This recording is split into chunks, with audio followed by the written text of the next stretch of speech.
ಎಲ್ಲರಿಗೂ ನಮಸ್ಕಾರ. Welcome back to my channel home cooking.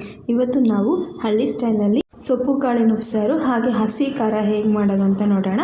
Already ನನ್ನ ಚಾನಲಲ್ಲಿ ಖಾರ ಹೇಗೆ ಮಾಡೋದು ಅಂತ ನೋಡಿದ್ದೀನಿ. ಮೆಣಸಿನ್ಕಾಯಿ ಹಾಕಿ, ಇದು ಬಂದುಬಿಟ್ಟು ಹಸಿಮೆಣ್ಸಿನ್ಕಾಯಿ ಹಾಕಿ ಮಾಡೋವಂಥದ್ದು. ಈ ಚಳಿಗಂತೂ ಸೂಪರ್ ಆಗಿರುತ್ತೆ, ತುಂಬ ಒಳ್ಳೆ ಕಾಂಬಿನೇಷನ್ನು. ಮುದ್ದೆಗಂತೂ ಹೇಗೆ ಮಾಡೋದು ಅಂತ ನೋಡೋಣ. ಮೊದಲಿಗೆ ನಾನು ಕುಕ್ಕರಲ್ಲಿ ಆಲ್ರೆಡಿ ಒಂದು ಕಪ್ ಆಗೋಷ್ಟು ಅಳಸಂದೆ ಕಾಳನ್ನ ನಾನು ತೊಳೆದುಬಿಟ್ಟು ಆಲ್ರೆಡಿ 2 ವಿಷಲ್ ಆಗೋಷ್ಟು ಬೇಯಿಸ್ಕೊಂಡು ಇಟ್ಕೊಂಡಿದ್ದೀನಿ. ಫಸ್ಟೇ ಬೇಯಿಸಿ ಇಟ್ಕೊಂಡಿದ್ದೀನಿ, ಅಂದರೆ ವೀಡಿಯೋ ಲೆಂತಿ ಆಗುತ್ತೆ ಅಂತ. ಇವಾಗ ಬೇಯಿಸ್ಕೊಂಡಿರೋಂಥ ಈ ನೀರೊಳಗಡೆ ಕಾಳು ನೀರೊಳ ಜೊತೆನೆ ನಾನು ಕೀರೆ ಸೊಪ್ಪು ಅಂತ ಬರುತ್ತೆ, ದಂಡಿನ ಸೊಪ್ಪು, ಕೀರೆ ಸೊಪ್ಪು, ಸಬ್ಬಕ್ಕಿ ಯಾವುದು ಬೇಕಾದರೂ ಹಾಕೋಬೋದು. ನಾನಿಲ್ಲಿ ಕೀರೆ ಸೊಪ್ಪನ್ನ ಹಾಕ್ಕೊತಾ ಇದ್ದೀನಿ. 1 ಕಟ್ಟಷ್ಟು ಕೀರೆ ಸೊಪ್ಪನ್ನ ಚೆನ್ನಾಗಿ ತೊಳೆದು 4ರಿಂದ 5 ಸತಿ ಚಿಕ್ಕದಾಗಿ ಕಟ್ ಮಾಡಿಕೊಂಡು ಇವಾಗ ಹಾಕ್ಕೊತಾ ಇದ್ದೀನಿ. ಸೊಪ್ಪು ಜೊತೆಗೆ ಹಾಕ್ಕೊಂಡು ಇವಾಗ ರುಚಿಗೆ ತಕ್ಕಷ್ಟು ಉಪ್ಪನ್ನು ಕೂಡ ಇದಕ್ಕೆ ಹಾಕ್ಕೊಂಡು ಚೆನ್ನಾಗಿ ಬೇಯಿಸ್ಕೊತಾ ಇದ್ದೀನಿ. ಅದು ಕಂಪ್ಲೀಟಾಗಿ ಬೇಯಬೇಕು ಸೊಪ್ಪು. ಇವಾಗ ಆಲ್ರೆಡಿ ನಾವು ಕಾಳನ್ನ ಬೇಯಿಸಿರೋದ್ರಿಂದ ಜಾಸ್ತಿ ಟೈಮ್ ಏನು ತೊಗೊಳ್ಳಲ್ಲ, ಒಂದು 10 ನಿಮಿಷ ಆಗ್ಬೋದೇನೋ ಅಷ್ಟೇ, ಅದಕ್ಕಿಂತ ಏನು ಜಾಸ್ತಿ ತೊಗೊಳ್ಳಲ್ಲ.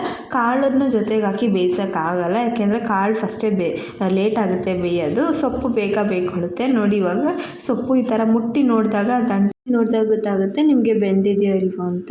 ಇವಾಗ ನೋಡಿ ಬೆಂದಿದೆ, ಇಷ್ಟು ಬೇಯಿಸ್ಕೊಂಡ್ರೆ ಸಾಕಾಗುತ್ತೆ. ಇವಾಗ ಸೊಪ್ಪು ಮತ್ತು ಕಾಳನ್ನು ಶೋಧಿಸ್ಕೋಬೇಕು, ಈ ಥರ ಸಪ್ರೇಟ್ ಮಾಡ್ಕೋಬೇಕು.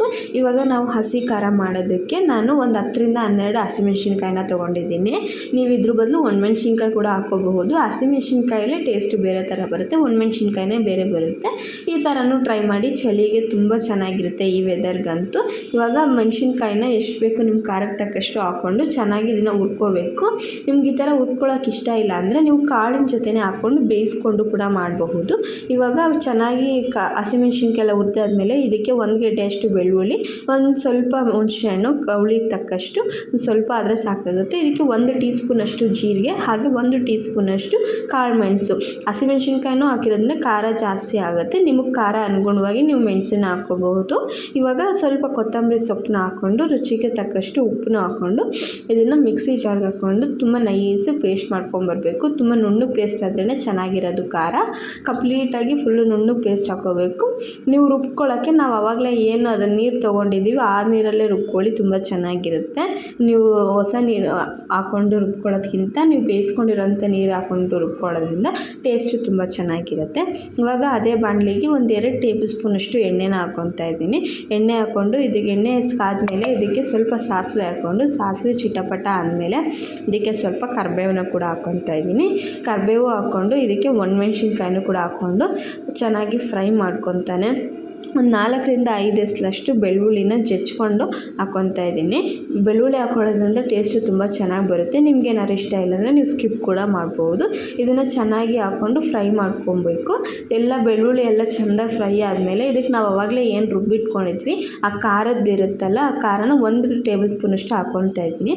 ಈ ಥರ ಹಾಕ್ಕೊಂಡ್ರೆ ಟೇಸ್ಟ್ ತುಂಬ ಚೆನ್ನಾಗಿರುತ್ತೆ. ಸೊಪ್ಪು ತಿನ್ನಬೇಕಾದ್ರೂ ಖಾರವಾಗಿ ತುಂಬ ಚೆನ್ನಾಗಿರುತ್ತೆ. ನಿಮ್ಗೆ ಇಷ್ಟ ಇಲ್ಲ ಅಂದರೆ ನೀವು ಹಾಕೊಳ್ಳೋ ಅವಶ್ಯಕತೆ ಇಲ್ಲ. ಇದಕ್ಕೆ 1 ಈರುಳ್ಳಿನ ಸಣ್ಣದಾಗಿ ಹಚ್ಕೊಂಡು ಅದನ್ನು ಕೂಡ ಹಾಕ್ಕೊತಾ ಇದ್ದೀನಿ. ಈರುಳ್ಳಿ ಚೆನ್ನಾಗಿ ಫ್ರೈ ಮಾಡ್ಕೊಬೇಕು. ಈರುಳ್ಳಿ ಚೆನ್ನಾಗಿ ಫ್ರೈ ಮಾಡ್ಕೊಂಡಾದಮೇಲೆ ಇದಕ್ಕೆ ನಾವು ಆವಾಗಲೇ ಏನು ಸೊಪ್ಪು ಇಟ್ಕೊಂಡಿದ್ವಿ, ಸಪ್ರೇಟ್ ಮಾಡಿ ಇಟ್ಕೊಂಡಿದ್ವಲ್ಲ ಸೊಪ್ಪು ಮತ್ತು ನೀರನ್ನು, ಅದನ್ನು ಕೂಡ ಮಿಕ್ಸ್ ಮಾಡ್ಕೊಬೇಕು. ಸೊಪ್ಪನ್ನ ಚೆನ್ನಾಗಿ ಹಾಕ್ಕೊಂಡು ಮಿಕ್ಸ್ ಮಾಡ್ಕೋಬೇಕು ಕಂಪ್ಲೀಟಾಗಿ. ಸೊಪ್ಪನ್ನ ಎಲ್ಲ ಚೆನ್ನಾಗಿ ಫ್ರೈ ಮಾಡಿಕೊಂಡು 1-2 ನಿಮಿಷ ಹುರ್ಕೊಂಡ್ರೆ ಸಾಕಾಗುತ್ತೆ. ಆ ನೀರಿನ ಅಂಶ ಎಲ್ಲ ಚೆನ್ನಾಗಿ ಹೋಗಿರುತ್ತೆ. ಇವಾಗ ಇದಕ್ಕೆ ನಿಮಗೆ ತೆಂಗಿನಕಾಯಿ ಇಷ್ಟ ಇದ್ದರೆ ಈ ಟೈಮಲ್ಲಿ ನೀವು ಒಂದು ಅರ್ಧ ಕಪ್ ಆಗೋಷ್ಟು ತೆಂಗಿನ ತುರಿನ ಹಾಕ್ಕೊಬೋದು. ನಾನಿಲ್ಲಿ ಯೂಸ್ ಮಾಡ್ತಾಯಿದ್ದೀನಿ.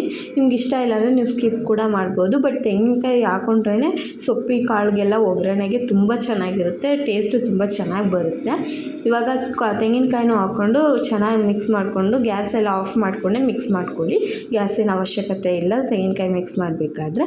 ಈಗ ನೋಡ್ಬೋದು ಖಾರ, ಉಪ್ಸಾರು ಮತ್ತು ಸೊಪ್ಪೆಲ್ಲ ತುಂಬ ಚೆನ್ನಾಗಾಗಿದೆ. ಇವಾಗ ನೀವು ಉಪ್ಸಾರಿಗೆ ಏನು ಒಗ್ಗರಣೆ ಮಾಡ್ಕೋಬೇಕಂತೇನಿಲ್ಲ, ಹಾಗೆ ತುಂಬ ಚೆನ್ನಾಗಿರುತ್ತೆ. ನಿಮ್ಗೇನಾದ್ರು ಒಗ್ಗರಣೆ ಮಾಡಲೇಬೇಕು ಅಂತ ಇದ್ದರೆ ನಾವೇನು ಸೊಪ್ಪು ಒಗ್ಗರಣೆ ಮಾಡ್ಕೊತಾ ಇರ್ತೀವಿ ಆ ಒಗ್ಗರಣೆನೇ ಸ್ವಲ್ಪ ತೊಗೊಂಡು ಹಾಕ್ಕೊಂಡ್ರು ಚೆನ್ನಾಗಿರುತ್ತೆ, ಟೇಸ್ಟ್ ತುಂಬ ಚೆನ್ನಾಗಿ ಬರುತ್ತೆ. ನಿಮಗೆ ರೆಸಿಪಿಗಳು ಇಷ್ಟ ಆಗ್ತಾಯಿದ್ರೆ ದಯವಿಟ್ಟು ಕಮೆಂಟ್ ಬಾಕ್ಸಲ್ಲಿ ತಿಳಿಸಿ. ಹಾಗೆ ಒಂದು ಲೈಕ್ ಕೊಡೋದನ್ನ ಮರಿಬೇಡಿ. ಹಾಗೆ ಚಾನಲ್ ಸಬ್ಸ್ಕ್ರೈಬ್ ಮಾಡಿ. Thank you for watching.